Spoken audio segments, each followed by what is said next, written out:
Hello, everyone. Thanks for joining us. We'll get started in just a minute. We're expecting a few more people.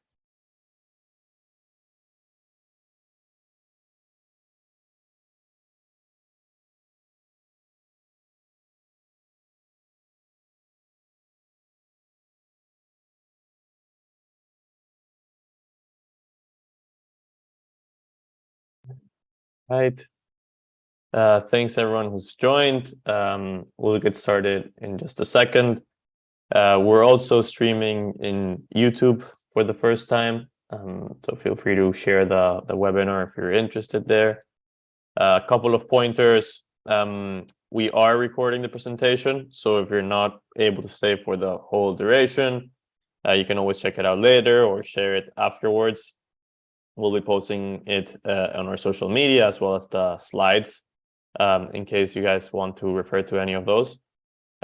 We have a Q&A at the end of the session, but I'll also keep an eye on the chat and Q&A here along with my team. So if you do have questions regarding a particular slide or something like that, we'll keep an eye on that. But yeah, more in-depth questions will be addressed towards the end. And with that out of the way, let's get started. So the agenda for today is all about Optimism, one of the fastest growing layer 2s within Ethereum. We're going to explain, from the basics, what it is, how it's set up, what makes it different, the current state, diving not just into the network itself, but the ecosystem and the protocols building on top of Optimism, and finally the path ahead. Optimism does have several upgrades in the near future that have large implications and potential opportunities coming out of it. So before that, let's just give a quick messages about Into the Block. We released our Risk Radar product. It's still in the alpha version. We expanded to a new protocol in Polkadot called Moonwell. It's a lending protocol. It's free to access. So like with our previous Risk Radar product, we're setting this free for any user to access. We go very deep into economic risk for lending protocols, and we're expanding it beyond lending protocols soon. The idea here is to create a source of knowledge where you can access near real-time economic risk data and create confidence for DeFi to expand to a broader user base and attract more institutions over time. And finally, we just recently released Optimism Metrics. So we added the Optimism network, tokens within the network, as well as an array of new assets listed within Optimism and the multi-chain functionality, so that you can change between like USDC on Ethereum versus USDC on Optimism. We also supported it for Avalanche and soon for Polygon as well. So I won't share too much just now, because that will be the main subject for the presentation. So what are layer 2s?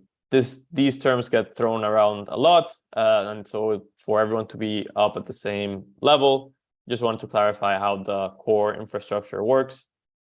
So layer 1s are the base layer. There's the so-called parent chain, and they're the source for the final settlement where transactions are settled, and the data availability layer, the data storage, happens. Layer 2s are a child network on top of these blockchains.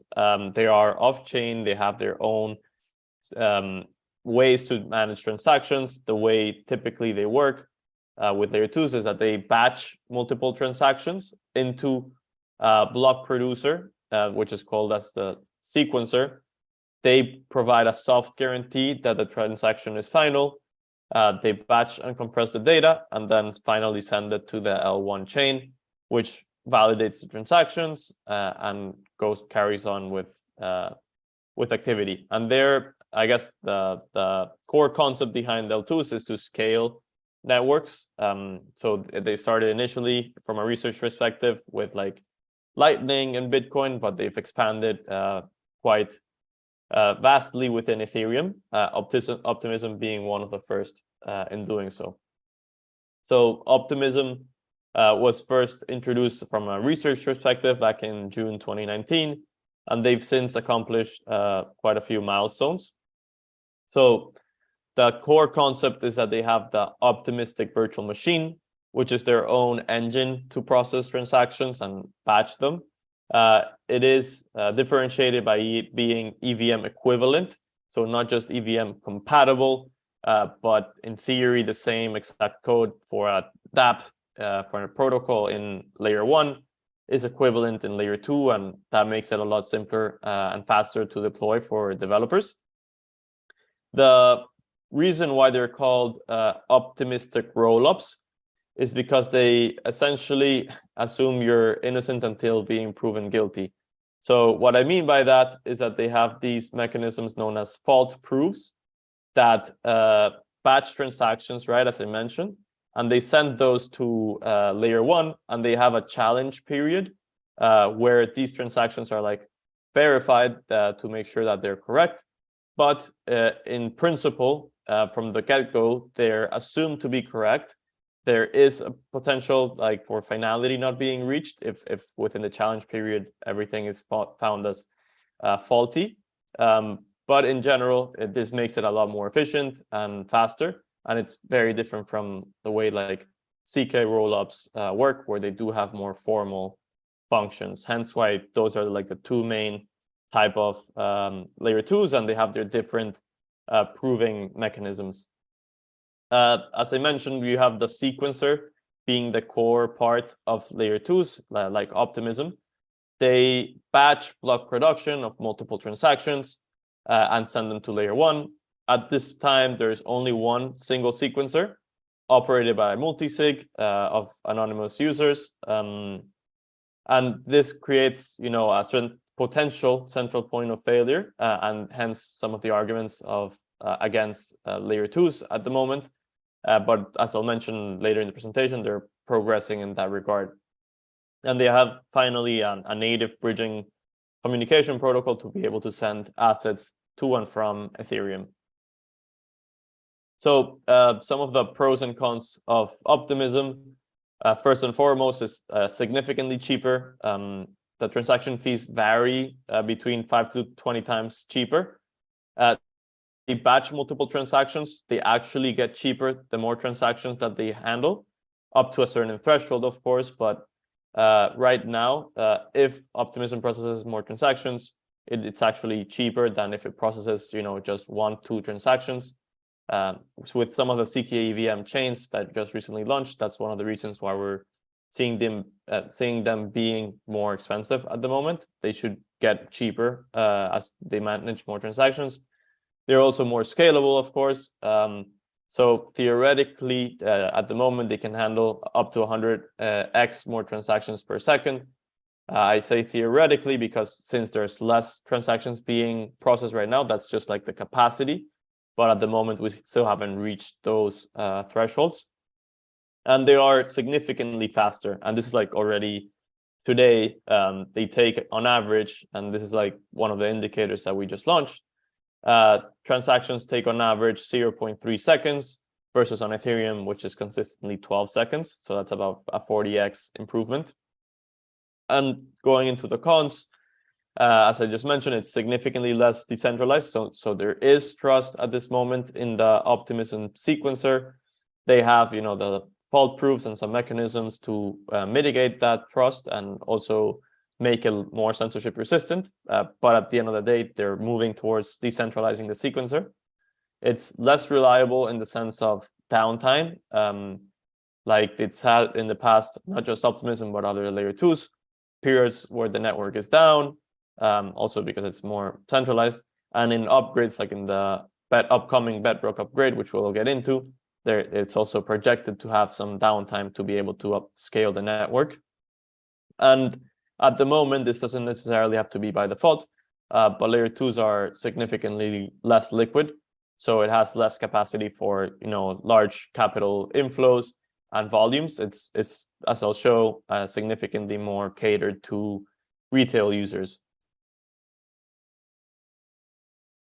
So what does the Optimism ecosystem look like right now?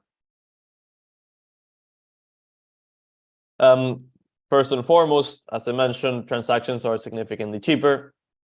So even now in early May, when we saw some meme coins and transaction fees get more expensive in the base layer, which itself makes it more expensive for layer 2, we saw average transactions still remain within $2 at the highest. You know, some could argue it's still expensive, but on average they've been by and large below $1, which is about 5 to 20 times cheaper than Ethereum on average, and this is expected to become even cheaper.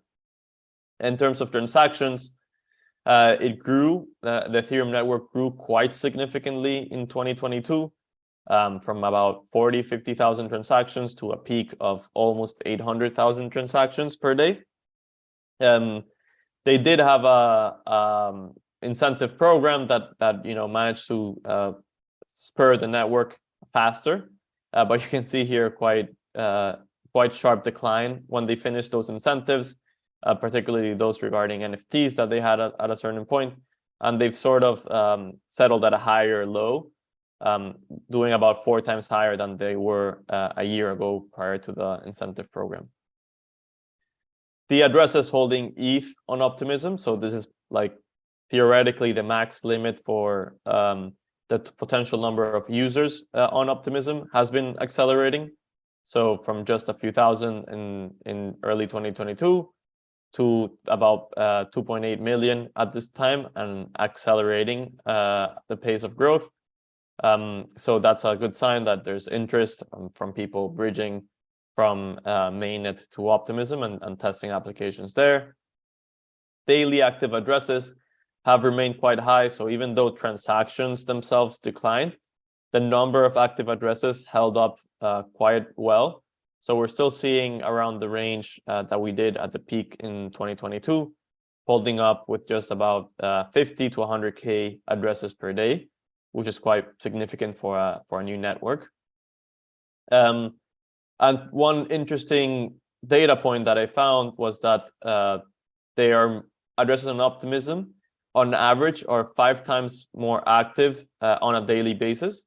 So 3% of addresses of the total addresses holding Ethereum are active on a daily basis. So we have this ratio called the active addresses ratio, just divides the daily active addresses over total addresses.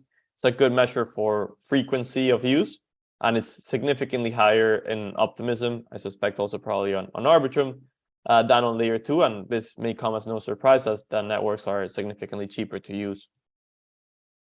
On that note, the average transaction size per our transaction volume in USD by size is 1,000x smaller, so even larger than I anticipated, to be honest. So the majority of volume within Optimism is within the range of $1,000 to $10,000 per transaction. That's in volume terms, and count is actually even lower.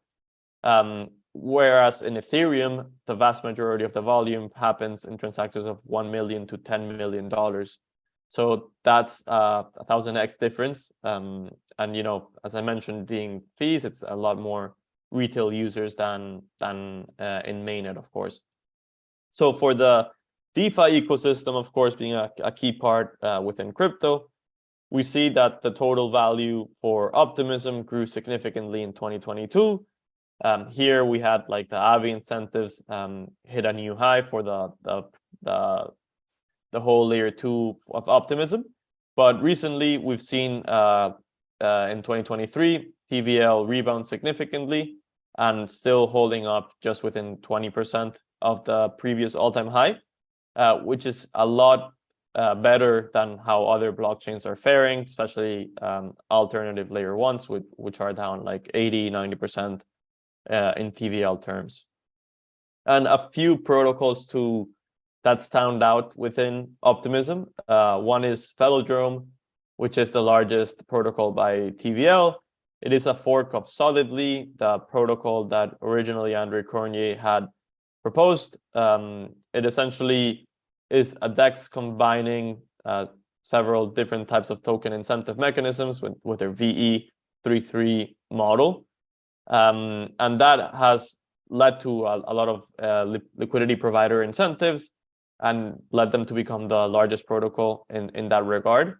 And they have, a growing community with about 37,000 addresses holding the Velo token. And then we have Synthetix, which was originally in Ethereum mainnet, but since their contracts are complex and very expensive to use in mainnet, they've been since 2021 in the part of the Optimism testnet. And within Optimism, they've already grew to 56,000 addresses holding the SNX token. And they have already shipped several products on top of the Synthetix suite of products. So you have derivatives on Quenta, you have options on Lyra, and a few other like marketplaces for hedging the debt from Synthetix, for instance. There's a whole suite of products, and it's the second largest protocol, not just in terms of TVL, but actually in terms of revenues, is also quite significant. And also, of course, we have a burgeoning stablecoin ecosystem within Optimism. So USDC, just like in mainnet, is the main stablecoin. It processes about 50,000 daily transactions and 500 million already in daily volume. So what comes ahead for Optimism? There are several upgrades, as I mentioned, that are in the pipeline for Ethereum, for Optimism, but also on the Ethereum base layer that will affect the performance of Optimism. The main one and the most recent update that's set to happen, I guess that's the soonest to come, is the Bedrock Upgrade. They've been working on this upgrade for, I believe, over a year now. It's the first major upgrade to the Optimism virtual machine. They're calling it the OVM 2.0, or part of that transition to the OVM 2.0. So as I mentioned, with the sequencer, you batch transactions of multiple transactions taking place in the layer 2, and you send the proof to layer 1. And what that happens is that it creates data and costs to batch every transaction, and therefore optimizing it creates a lot of potential to make the network more effective and efficient. So they are essentially optimizing batch compression, significantly reducing fees per their documentation.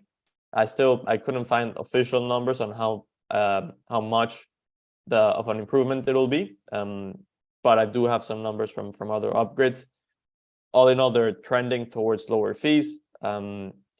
And that's part of the plan of the roll-up centric roadmap, to have most of the activity, at least for smaller users, to move into Optimism and other L2s. They will also implement some changes to the bridge security. So they'll have like a two-step approach for bridging versus the one-step approach that they have now. And it'll improve the intricacies of the bridging layer and the communication between chains, as well as reducing the bridging times, which is one of the largest complaints that users get right now for Optimism. It'll also have improved node performance, so making it easier to validate what is going on the Optimism layer 2, and reducing the state growth by 15 gigabytes per year, which also contributes to the lower fees that I mentioned before. And they're also expanding the universe of proofs that they support. So this is part of their OP stack layer that they've been working on. So now you essentially can host applications like your different layer 2 on top of the Optimism stack, so the layer 2 that they've created. And they support different types of proofs, so not just optimistic rollups, but also they'll be able to support CK snarks for CK rollups in the near future, and that will get started with the Bedrock Upgrade. And it's been announced recently that it's going to be happening in June, so next month, and there's been some anticipation building up for it. And the other major announcement, perhaps even greater than the Bedrock Upgrade, is their vision of being super chain, and that goes into the OP stack layer that I was discussing. So not just multi-chain in terms of like having multiple chain manage transactions at the same time, but instead having a super chain, which is like a connected layer of multiple L2s in parallel operating and managing transactions for users. So in short, the Optimism layer 2 right now is like, you can think about it as a generalized layer that they've already launched. It's likely to continue being the core for Optimism, but they've also created this option for developers to build using that OP stack. So replicating the infrastructure that the Optimism L2 has and being able to customize it.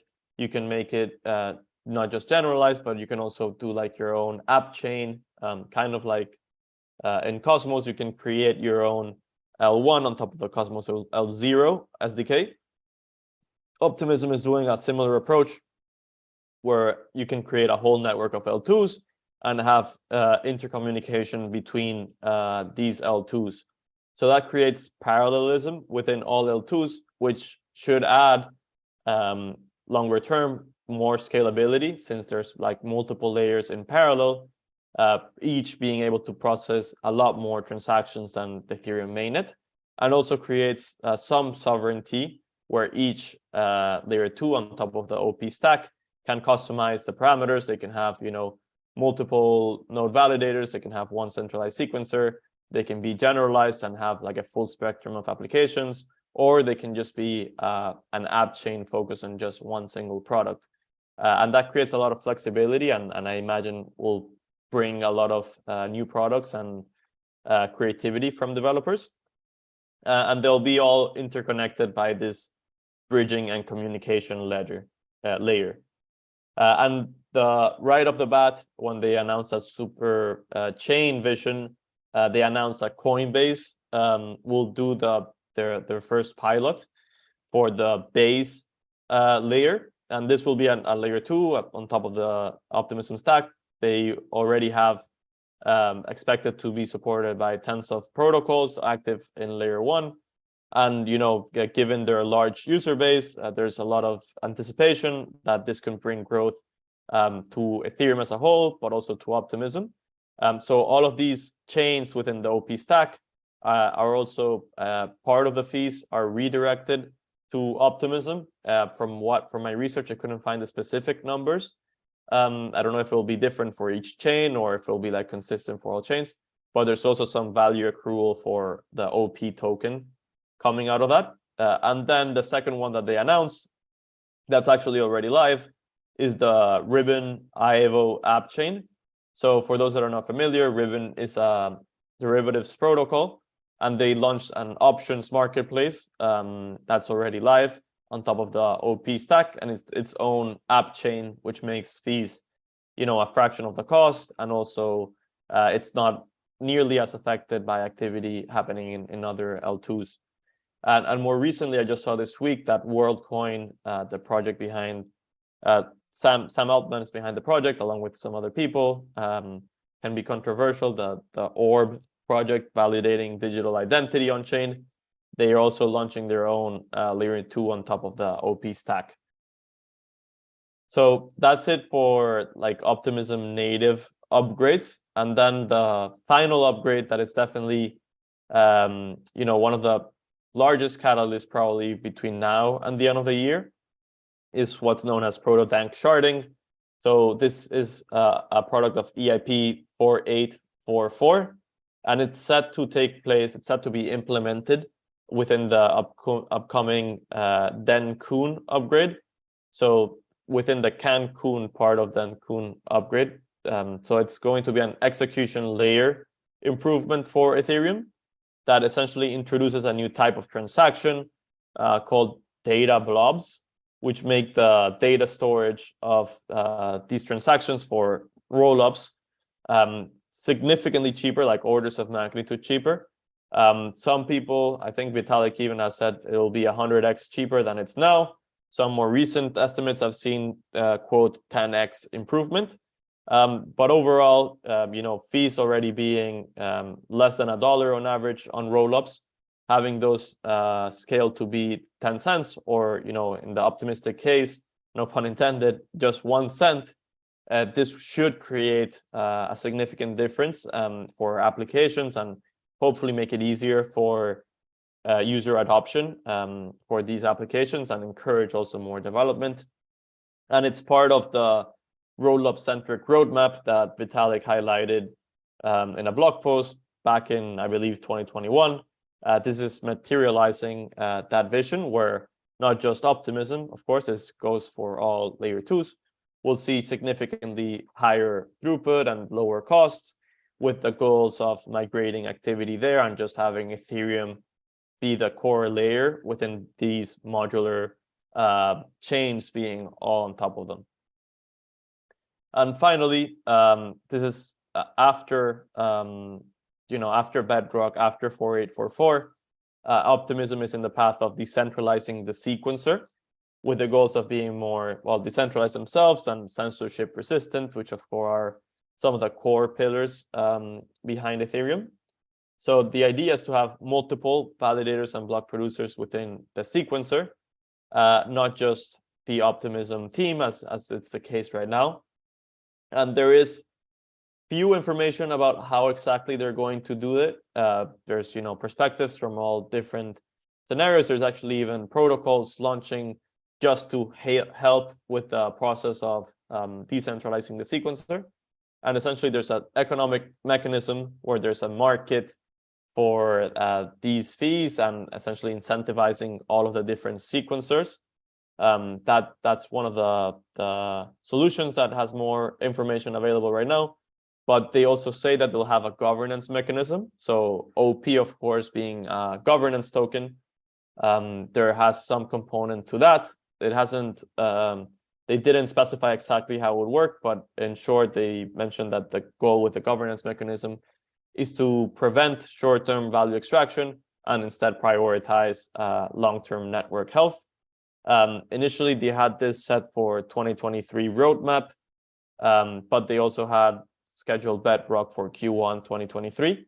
So I wouldn't be surprised if this extends to perhaps Q4 of this year, or most likely even 2024.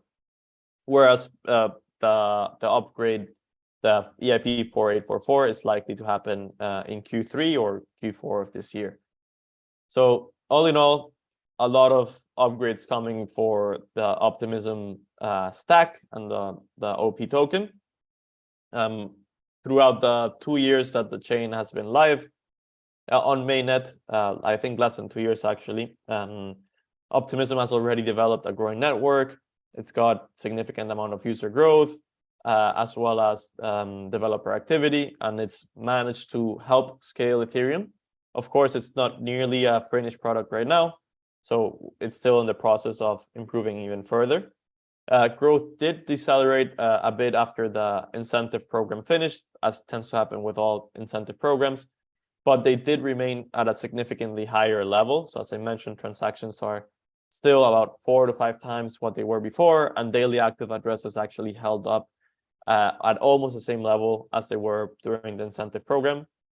The ecosystem of applications building on top of Optimism has continued to grow, and not just within the Optimism layer 2 that's existing, but in the near future within the OP stack expansion for the super chain vision.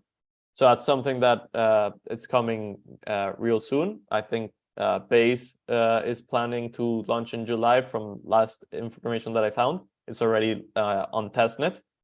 And we should see more chains come as they make this completely open source and permissionless for anyone to build their own super chain upon the OP stack. And finally, fees are likely to get even more cheap. So significantly cheaper with a Bedrock upgrade. I don't know, from estimates, probably somewhere between like 3 to 5x cheaper. And then with the 4844, that can be 10x to 100x cheaper. So all in all, perhaps between now and 2024, Optimism should be 30 to 200x cheaper. according to expert estimates, which of course is a order of magnitude greater, and hopefully help crypto get broader adoption over the near to medium term. And finally, they're also likely to decentralize the sequencer. There's still a lot of discussions there on the best approaches for that, but it is on the horizon, and that should make Ethereum decentralized, not just on the layer 1 settlement, but also on the layer 2 execution. So thanks, everyone. That's it for today. Next webinar, we'll be going back to AI. Our CEO, Jesus, who has a breadth of knowledge in AI, will be talking about generative AI and Web3, diving into some ambitious ideas of integrating generative AI, the whole engine behind ChatGPT, into the world of Web3 and how those collide. So make sure to sign up now. Our team just shared the link. You can see it in the chat, and I'll be sticking around for a few questions if you guys have any. So thanks again. I see a question. Okay, Mehdi is saying, thanks for sharing amazing information. Where can I access the recorded webinar? Yeah, we'll be posting the recording itself on YouTube, probably also on our Twitter, and along with the slides. So the slides will also be, I guess the slides might not be in YouTube, but they'll be in our Twitter and probably in our Medium as well. And in the newsletter for Into the Block, we'll also share those. If you guys haven't signed up for the newsletter, it's a weekly newsletter where we also keep these links handy. Raphael and Joshua are thanking me.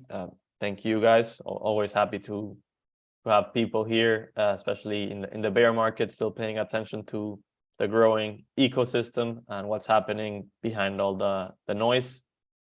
I'll stay for one last question. If it comes up, I'll give 30 seconds to a minute. And if not, thanks again, guys. Hope you all enjoyed testing the metrics that we have live. So these are in our platform. They're ready to go. You can test it for Optimism, and also, for all of the chains, the protocols built on top of the chain. So I believe we support about 10 or 20 tokens on Optimism right now. So make sure to check those out. If you haven't, you can get a free trial for Optimism. Joshua is saying Optimism versus Polygon. So quite vague comment. Okay, which is better, layer 2 or a world scale project? It's a good question. And I'll preface by saying that Polygon, the network that is live right now, is actually not a layer 2. It's one of the biggest misconceptions in crypto. It's actually like a side chain is the correct term. So not all of the settlement happens within Ethereum. They actually have their own stakers, and that Matic has a lot of the value coming from that. They have their own parallel staking. So it's like a proof of stake chain that sends some validity to Ethereum, but it's not as full on top of Ethereum. That being said, Polygon just recently launched their CK EVM, and I believe they have like 2 other CK EVM projects in parallel that are layer 2s themselves. So I think Polygon is also going for like a modular ecosystem with different layers on top of Ethereum. I think both have very interesting approaches, but they've taken somewhat different approaches. So Optimism has been more like grassroots for developers. Like I guess they did have like an incentive program, but they've been less involved in biz dev deals with companies and things like that. Whereas Polygon has been going after, Starbucks, Reddit, a lot of these brands that consumers use nowadays. Some of them, like Disney, already canceled those plans. So I think there are 2 different approaches. All in all, they were likely, like right now, it's still unclear which is going to be the winner, as well as, of course, Arbitrum, which has even higher activity levels. They're all taking slightly different approaches, but in general, they should in aggregate help scale blockchains and get us faster to millions of users in crypto. Not sure if it will be this year, but in the near term, we're likely to go there, and all fulfilling the modular chain vision on top of not just Ethereum, but I guess some other L1s as well. So thanks, guys. I've rambled on enough for today.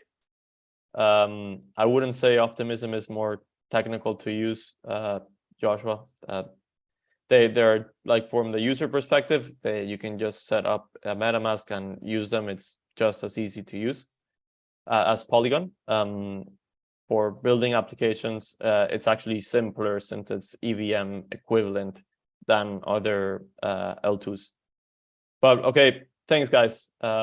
Appreciate all listening to me, and hope to see you in the next webinar.